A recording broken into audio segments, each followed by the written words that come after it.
Hello friends, I am Aarti Gupta, Assistant Professor in Biyani Girls B.Ed College. Welcome you all on behalf of Guru KPO. Today I am going to deliver my lecture on Inquiry Training Model यानी पूछताछ प्रशिक्षण प्रतिमान।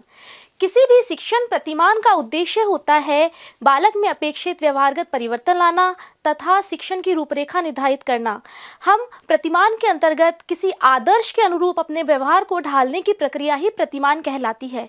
शिक्षण प्रतिमान के 4 तत्व होते हैं: उद्देश्य, संरचना, सामाजिक प्रणाली और मूल्यांकन। Focus, syntax, social system and support system. उद्देश्य के अंतर्गत किसी भी प्रतिमान को बनाने के पीछे जो लक्ष्य है उसका वर्णन किया जाता है। संरचना के अंतर्गत जो भी शिक्षण युक्तियाँ, प्रविधियाँ या शिक्षण जो का क्रम है जिसका हम निर्धारण किया जाता है उसका वर्णन किया जाता है। सामाजिक प्रणाली के अंतर्गत अध्यापक और छात्र के मध्य अंतःक्रिया के स्वरूप की व्याख्या की जाती है तथा मूल्यांकन के अंतर्गत शिक्षण प्रक्रिया के मूल्यांकन के स्वरूप की व्याख्या की जाती है। हम बात करते हैं रिचर्ड सकमैन के इंक्वायरी प्रशिक्षण प्रतिमान की।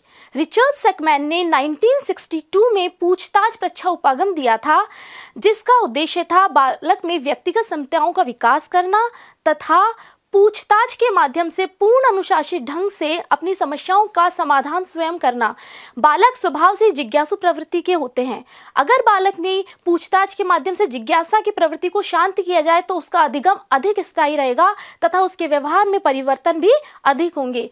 इसी बात को ध्यान में रखते हुए रिचर्ड सकमैन ने यह उपागम दिया था। इस उपागम का फर्स्ट स्टेप है उद्देश्य। पूछताछ प्रच्छा उपागम का उद्देश्य रहता है बालक के अंदर खोजबीन की प्रकृति को विकसित करना, जिससे वह अपनी समस्याओं का समाधान कर सके। सेकेंड स्टेप आता है इसका संरचना। इस संरचना को हमने फर्दर डिवाइड किया है: समस्या का प्रस्तुतिकरण, खोजबीन करना व सूचनाओं का संगठन करना, परिणामों को विश्लेषण व निष्कर्ष निकालना।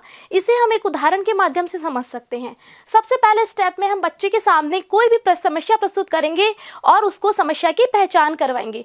फॉर एग्जाम्पल, हम बच्चे के सामने 2 बॉटल रखते हैं, बॉटल ए और बॉटल बी। बॉटल ए में हमने गर्म पानी लिया है और बॉटल बी में हमने ठंडा पानी लिया है। दोनों बॉटल के मुंह के ऊपर हमने एक बैलून लगा दिया। हम देखेंगे कि जो बॉटल ए के अंदर है, तो बच्चे के सामने समस्या का प्रस्तुत किया कि जो बॉटल ए है उसके अंदर बैलून फूल गया, जबकि बॉटल बी का बैलून है जो वो नहीं फूला। बच्चे के सामने समस्या आई कि ऐसा क्यों हुआ।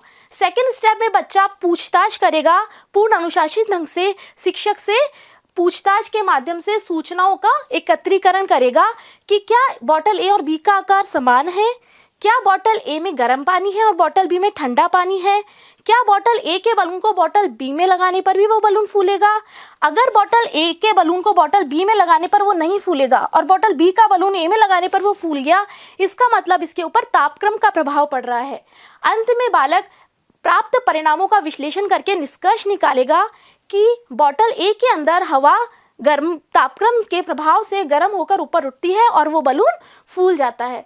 तो इस तरह से पूरी संरचना के अंतर्गत बालक ने समस्या को पहचान कर पूछताछ के माध्यम से परिणाम निकाले हैं। नेक्स्ट स्टेप है सामाजिक प्रणाली। सामाजिक प्रणाली के अंतर्गत बालक के और शिक्षक के अंतःक्रिया का वर्णन किया जाता है। इसके अंतर्गत शिक्षक का व्यवहार आलोचनात्मक होता है, परंतु छात्र व शिक्षक के मध्य में सहयोग के माध्यम से बालक पूछताछ करता है और शिक्षक उसको प्रोत्साहित करता है पूछताछ करने के लिए। नेक्स्ट लास्ट स्टेप है मूल्यांकन। पूछताछ प्रच्छा उपागम में मूल्यांकन प्रायोगिक परीक्षाओं के माध्यम से करता है, जिससे यह पता चलता है कि हमारे उद्देश्यों की प्राप्ति किस सीमा तक हुई है। So this is all about inquiry training model. Thank you. For more detail, please log on www.gurukpo.com.